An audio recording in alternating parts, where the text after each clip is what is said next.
Good morning. I'm late this morning. Let everything catch up here.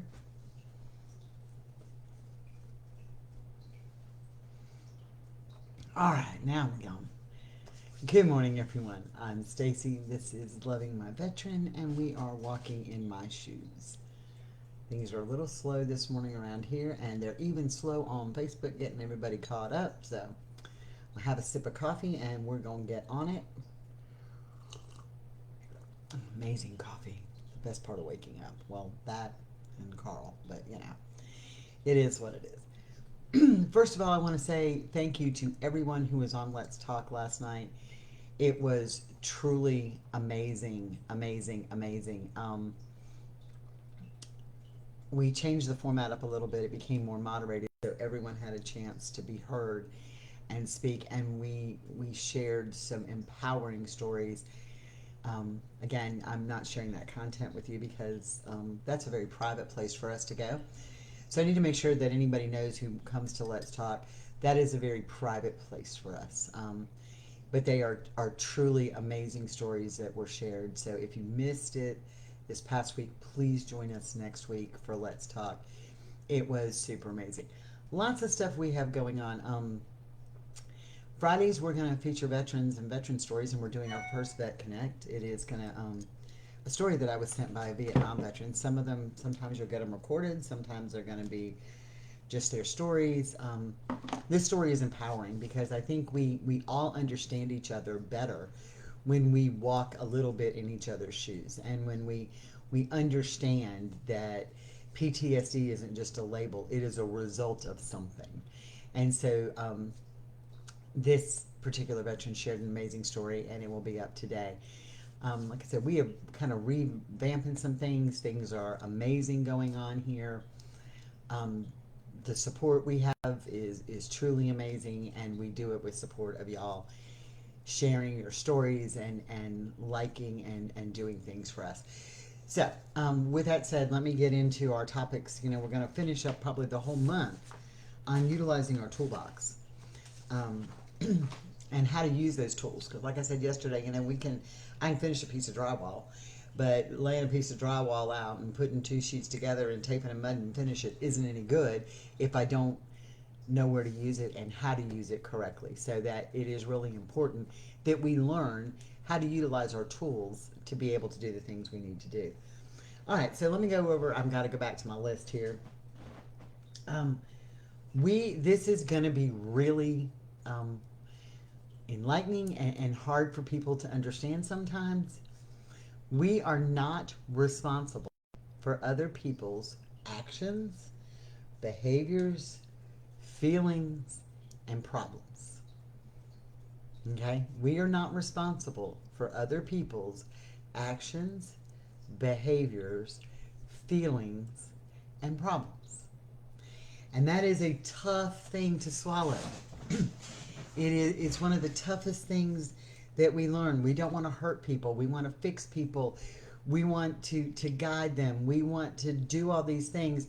And while we can help them achieve those goals, we are not ultimately responsible for those goals. We are not the one. You are not responsible. One, I love this. Say it loud to the people in the back. Yeah.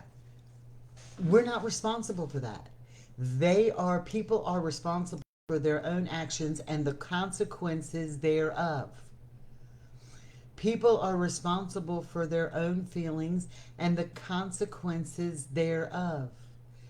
People are responsible for their own actions and the consequences thereof. So when you set your boundaries, some people might get their panties wadded. You know what? That's on them. They're the ones who choose to get their panties wadded, not you. You're not setting boundaries to hurt people, because if you're setting boundaries to hurt people, you're doing it for the wrong reason. We set boundaries for self-preservation. So if you're setting boundaries to hurt people, you're doing it for the wrong reason, and that's not a boundary. That's a spiteful, hurtful, hateful thing. But when you set boundaries because it's about self preservation, that at that point in time is what we should be doing. It's what we need to be doing. It's what we have to do to make ourselves better. We have to do that to make ourselves better. So, how do we utilize this? How do we do this? So many groups, and those of us that have been around, we've all looked at other groups, we've talked to other people, we've talked to other spouses. They're like, they're going to go to the VA, they're going to go get therapy, and they're going to go get on medicine. Okay? Are any of those things bad? Not necessarily, but they're not going to work if they don't buy, if the veteran doesn't buy in. They're not going to work if that therapy isn't right for the veteran. They're not going to work if they're doing it because they're told to and not because they want to. They're not going to do it when you put all the blame of your relationship on them. That's a whole lot to carry. Okay, so you can't utilize that as your boundary. What you can say is, the way you talk to me is not acceptable. Right? I don't like it when we do this. That is a boundary. And they may say, well, it's a PTSD. Okay, so how do we get through it? What resources can we find that you will participate in? See what we're doing now? We are changing the dynamics. Who's responsible to get the treatment for the PTSD? Not you, not me. Sitting in a therapy session to discuss his PTSD, if he's not part of it or she's not part of it, isn't working. It's not what we do. I'm not responsible for that. I remember talking early on to Carl about, hey, I'm ready to get some help for my own PTSD. I'm ready to get help for my own PTSD. Will you go with me? Because my plan was in the back of my manipulative mind at the time, which was about setting the boundaries wrong, was if I go, he's going to go, right? So that was the thing. And he was actually going to get the one who needed the counseling because I was good with my own PTSD. He caught on to that real quick and said, no, it's only going to work if you go. I'll be supportive of you and I will help you through this, but it's only going to work if you go for you. And I love this man, but there are days that I just hate it when he's right. And he was right. So it has to do with communication. Everything we have going on has to do with communication. We learned so much last night communicating. And I think the one thing that we all learned collectively as a group last night was allowing somebody else to say what they completely had to say before moving on and let them finish their feelings and either like it or not like it and be supportive or not be supportive, but we let them communicate. So we took the tools that we preach on, that we share, the techniques that we all say this is what we need to do, and we didn't just use them on our veteran, we used them in the real world environment. And we got to see how that worked last night. And that is how it works in the real world with anything. And we were so much more productive last night than we had ever been. Some people really opened up. Some people really shared some heartfelt things, some personal things. None of us could fix them. None of us were responsible for them, but we were all able to understand and empathize with them. And when people say that veterans don't show empathy, can I please tell you that the veterans who were on last night, there was a lot of empathy shown last night. And sometimes they don't show empathy because we don't allow it. So we're not responsible for that. They are. We're responsible to let that happen. We're responsible for their boundaries. You know, when we have children, we teach our children, don't go play in the street. When you're at the checkout line at the grocery store, you can't pick up candy and just stick it in your pocket. We teach them that, right? I mean, those are just things that we teach our children. But when your child is 20 and he's robbing a gas station, you didn't do that. You're not responsible for that. You're not the one who's responsible for that. That is on them, not you. That is on them, not you. So we have to learn to utilize our tools. We have to learn that we're not responsible for that. Does Carl say things to me about how he feels that make me feel angry, sad, hurt, whatever? Yes. Do I do the same to him? Yes. Do we both do it that make us feel happy and empowered? Yes. Does my mother say things to me that hurt me? Yes. Do I say things to her? Not hateful things. I'm not talking about hateful things.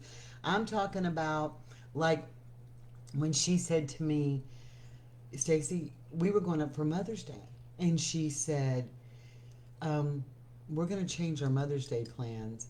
I haven't been to Mother's Day with your brother, and your brother and them would like me to come up there because Ashley's family is going to be there. My sister-in-law's family is going to be there.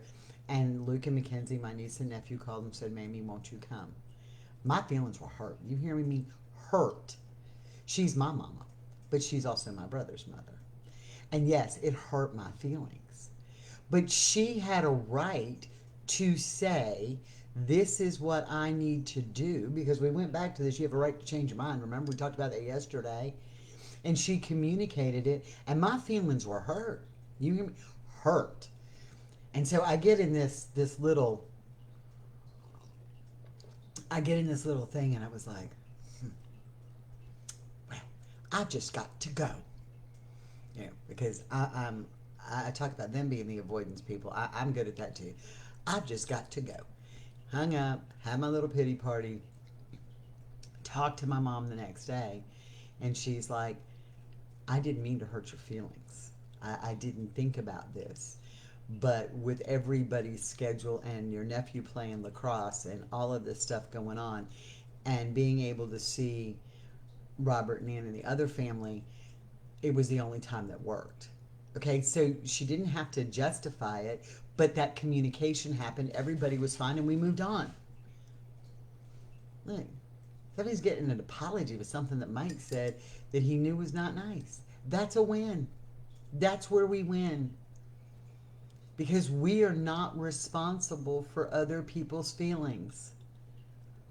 That is on them. It is on us how we take things sometimes. Remember, it goes two ways.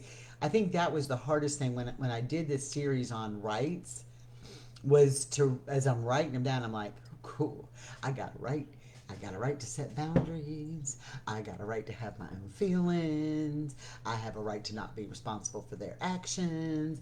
I got a right to ask for what I want. And I'm going through this, right? I got a right to say no. Then I made the list, and I'm putting it on the schedule, and I'm like, ooh, but so does he. And then I'm thinking, wow, can I get, because it's all in pencil, okay? I'm thinking, can I get the eraser out and start erasing? Because I'm not sure I like the fact that he has those rights. I'm not sure I like the fact that anybody else has those rights. But when you get in your mindset, you both have them. When you get in your mindset that everybody has those, and that's the way you start to function, you will see changes in your relationship with anybody that you never knew before. You will see changes in your relationship that you've never seen before. So let's talk a little bit more about this. Their actions. How many times has a picture frame been broken? Right? How many times has a picture frame been broken? Yep.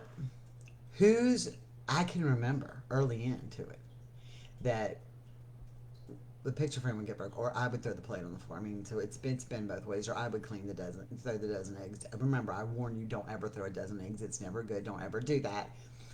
But how many times does that happen? And I can remember, and y'all know the story about Carl throwing the pizza, right? And after it got done, I'm like, I'll just clean it up. And the bigger fight ensued because I was cleaning up the pizza, and he said, no, I did this. I'm going to take care of it. When I threw the dozen eggs and I'm sitting here and I'm looking at this mess on the floor and I'm like, can you give me the trash can? He's like, no, no, you threw them, knock yourself out. And I'm like, what? But you're supposed to help me. And he's like, no, no. And so it was, we've watched that happen.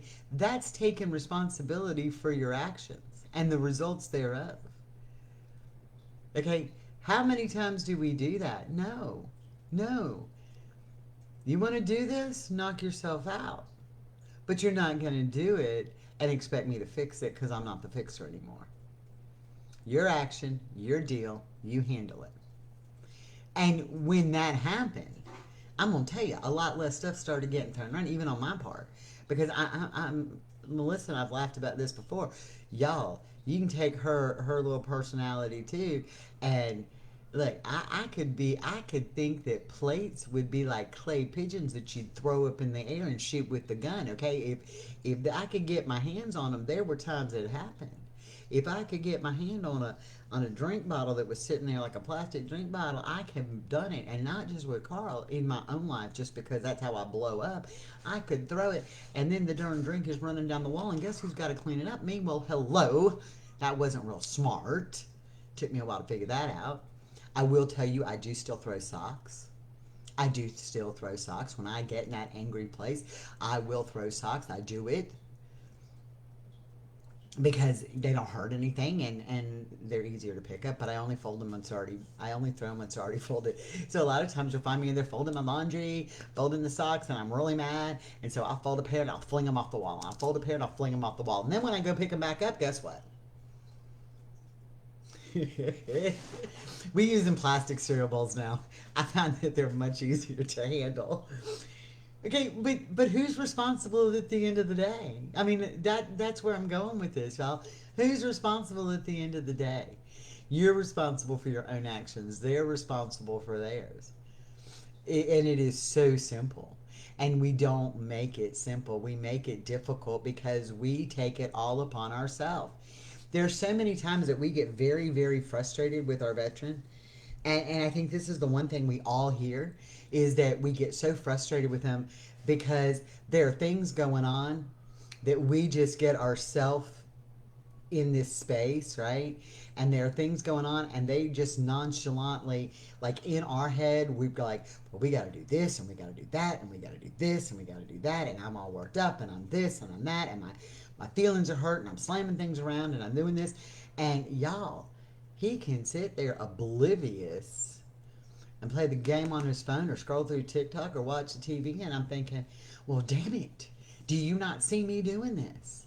And I've walked in and I've said that. I'm like, do you not see me doing this? And he said, yeah. I said, well, are you going to do something? He said, well, one, you didn't ask for it, for help. Two, I'm not getting in the middle of your tantrum. And three, you're the only one in the whole house who's worked up about it. And I'm like, I'm telling you, I love this man, but there are times things come out of his mouth where he makes me see me for who I am, and those are the days I think I really want to use the pillow theory. Okay, but it's true. How many times do we get this way and we take everything upon us, so we get ourselves in a tiz and we feel overwhelmed and our brain is fuming and our blood is boiling, right? But we've taken on their actions, their responsibilities, their consequences. We've taken that all upon ourselves. They're theirs. Now, I know that you have veterans that may or may not be able to make appointments or schedule appointments due to PTSD and memory loss and TBIs, and I get that. Okay, that's not what I'm talking about. You have to set your expectations within the realm of their physical being. We have to do that. That's just something we all have to do within the realm of their physical and mental being. So that's not what I'm saying. Don't tell them that.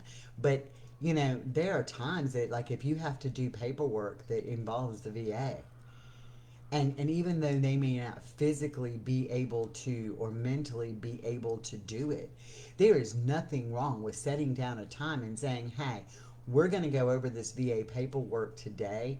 I need you to sit down with me and ask them a question or two and make them feel engaged. And now all of a sudden they are taking ownership of their actions, of their responsibility. Yes, you may have to be the one to physically do a lot of it, but now guess what happens? Or they get on this, I don't want to. And then I just look and say, well, there's a lot of things I don't want to do, but this is something we need to get done. This is a benefit for you, and we need to do this together. Now, what have you done? You've taken the distance away, because we tend to, just as people, to take things upon ourselves and be, I've got this, I can handle it, I can do it, I'll do it all. We give us this list of what we have taken on, of what we are doing. And it's funny because you can take this list and say it to people. Well, I've got to do this, or I got to do the website, or I got to send this out, or I got to go through the poisons, or I've got to file this, or I've got to do this. And we all have this list, right?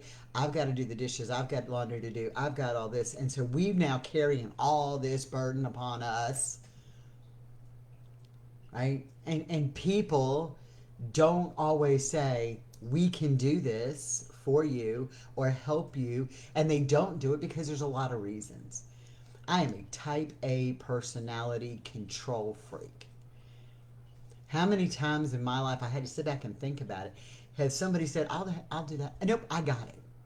Because I guess I in my mind, I didn't want to burden them, or maybe I didn't think they could do it to my standards.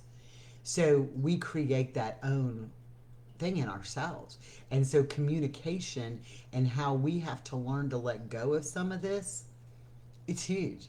So, when I tell you that we're not responsible for others' behaviors, problems, feelings, and actions, don't make it yours. We take that from them. And I'm not just talking about your children or your husband. I'm talking about your friends. I'm talking about your bosses. I'm talking about other employees. We take that burden from them onto us, and we make it our personal responsibility, and it's not. Okay? Oh yeah, girlfriend, letting go is really hard. It's hard. But there are things that I've just learned to let go of. And you know what happens? My life is better.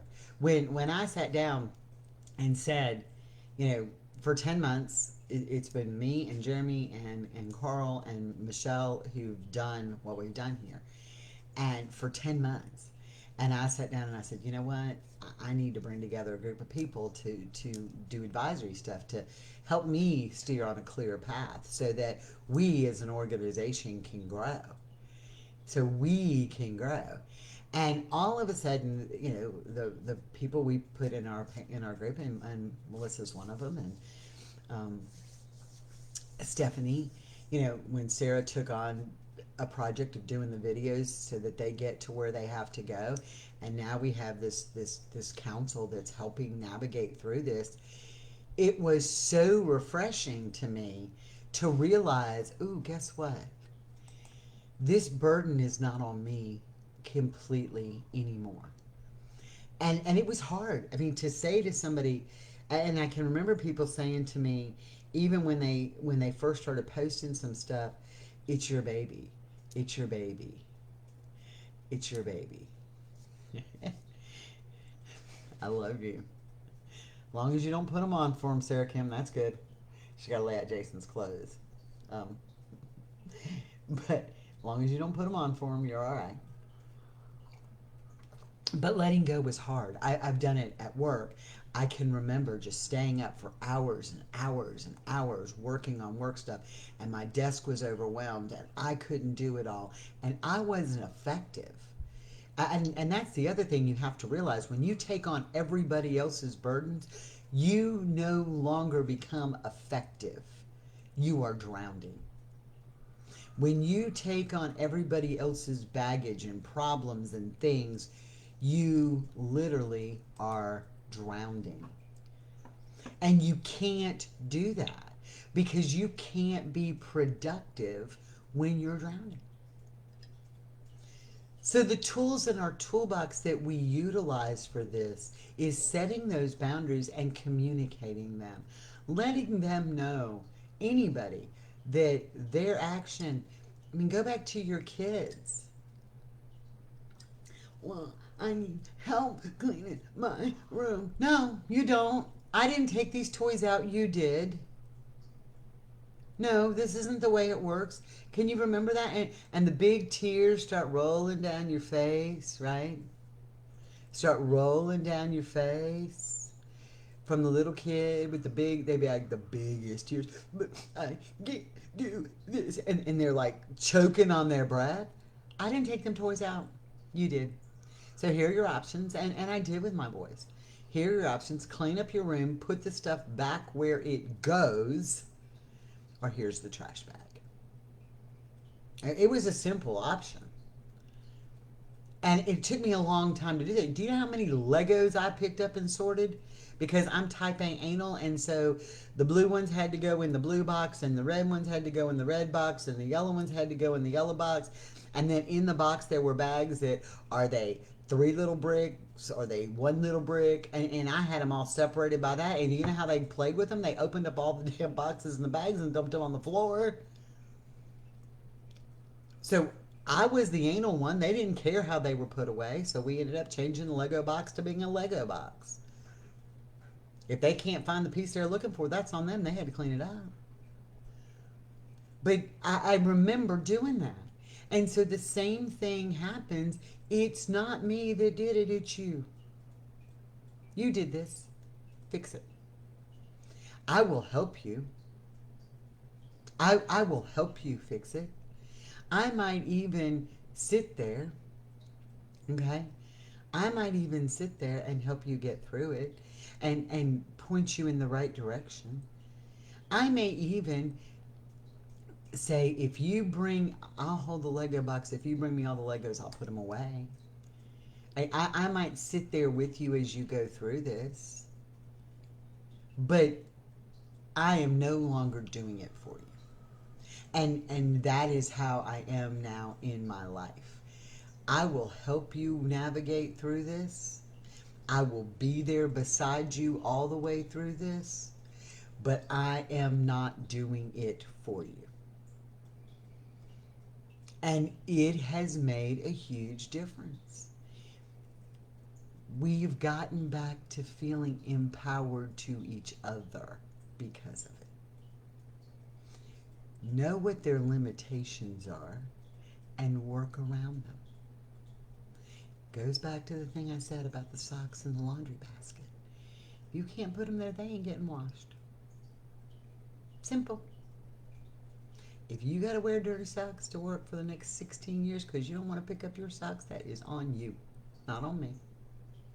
And that goes back to setting those boundaries and not being responsible for their actions. You're not. We're not for anybody's. I can remember fixing like times and stuff in EMS run reports. Instead of going back to the person who did it and saying, here, this is wrong. Let me show you where you made your mistake. I sat there and I fixed it. Let me show you where you made your mistake so you don't do it again. And let me show you how to correct it. And what did I do then? I empowered them to have the tools to fix it correctly in the first time so I wasn't drowning in the stuff. I wasn't drowning in the work. And yeah, you've got to get rid of codependency because it does happen. But who makes that happen? We do. People, we do that.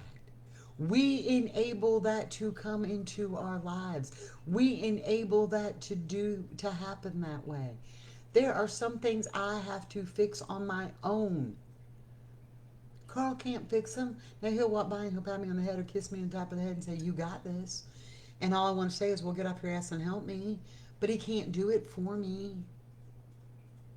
He can't. And that's how we learn to develop those stronger relationships.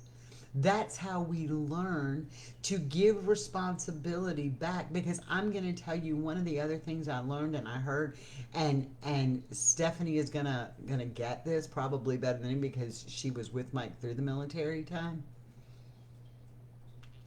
When you take away their responsibilities, and when they deploy, you have to.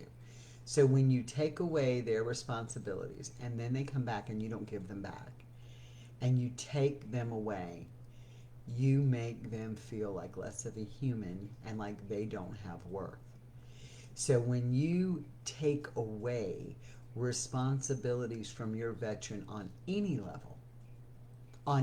level of what they can or cannot do, and you take that responsibility away because in your mind it's just easier, quicker, and it's going to be done the way you want it done, okay? When you do that, you're only making it worse, and that's the beginning of the codependency, and that's how it stays. And then we become the enablers, and then we feel like we're drowning, and then we don't understand why they don't help because we've taken it away. We've taken it away. And for me, when my ex-husband was active duty, to give him that back, I was like, oh, no, no, no, no, no, no. Because then when I did, everything was paid and everything was done. And when I gave it back to him, it was like this question. Well, why'd you do this? And why'd you do that? And why'd you do this? I didn't want to hear it anymore. Okay? You do have to hold them accountable to the responsibilities they want. Absolutely. Absolutely. But you got to hold you accountable to the responsibilities you have. The accountability is important. There ain't no doubt. But you're not responsible. I know I'm enabling, but his life has been so hard that I want to make it easier. I'm trying, but because now I'm drowning. Stacy, this was a hard thing for me to understand. Hard thing for me to understand. No matter what you do today, you are never going to take away his past hard life. Okay? No matter what you do today, you are never going to take away his past hard life. Okay? And I know you want to love him, and I know you want things that are easier for him, and I know you want things that are better for him, and you do that by building a partnership. And in a partnership, we have good things and we have bad things. Okay? You have to do that. Enabling and not holding them responsible, you can't do that. You're gonna find that when you give him back the things and slowly that you've taken from him, he's going to have a purpose and he's going to function. And yes, he may get mad, but that's where I go back into communicating about the buy-win. Don't say, we need to balance the checkbook. If he's paying the bills, don't say we need to pay the bills. I look at Carl and I say, we need to pay the light bill today. So if in a appropriate amount of time, 20, 30 minutes, it isn't done, I'm like, hey, hon, can you please come pay this bill, please? So that puts the accountability back to them, but you can't take away. You can't take away. Partnership equals both of you giving 100% and allowing the teeter-totter to happen, but never stay one-sided. And that's very true. Because there are days that I physically and mentally cannot give 100%. There are days that Carl cannot physically or mentally give 100%. But if we are both giving 100% and one of us can't, I can only give you 50% of what I got going on. And he can only give 50% or 75% of what he's got going on. Then together, we're 100% in. And people say, oh, well, it's got to be a 50-50. No, it doesn't. It's got to be 100% in, 100% in, 100% in. If you're not in 100%, a partnership requires 100% in. And it doesn't mean that you're 100% in to them all the time. It means that you're 100% committed. You can't move forward if you are not 100% committed to your relationship, to your partner, and to self-healing. If you're not committed to that, you're not gonna survive. I don't say you have to be perfect at it, because we're far from it, and we do it every single day, and we take the forward and the backward steps every single day, and we all do it. But you've got to be 100% committed to you, to your relationship, and to the work it takes. You've got to be 100% committed going in. And that's key. And all of those things will come in and change. You know, it will all come in and change. Am I going to tell you that you're not going to sit there and say, why am I doing this? I don't know if I can do this. Where am I at? No, we all go through those feelings. We all go through that stuff. But at the end of the day, are you 100% committed to make it work? And that's what matters. Are there going to be moments that you may feel like you can't be anymore? Yes. But it's 100% commitment. All right, so kind of drug that out a lot longer and got twisted where we were going, because, you know, I always do that. Again, we have so much going on. We by the end of the weekend, I'm not promising anything anymore on definite dates, because I have a lot going on this coming up week. So should have the new website straightened out and up. What I am encouraging everybody to do is please go to our YouTube channel, Melissa's Caregiver Story. Watch it in its entirety, play it in its entirety for sure, and comment and like that. Melissa's Caregiver Story. It will drive the numbers that we need to that thing. Because let me tell you, I'm going to give you a little bit about where we're at, because I think this is empowering at its full. And y'all don't know, when we're talking about reach and volume and how we tell people and what we share and we do, we're reaching, in this 10 months we've been here, 51,000 people. 51,000 people.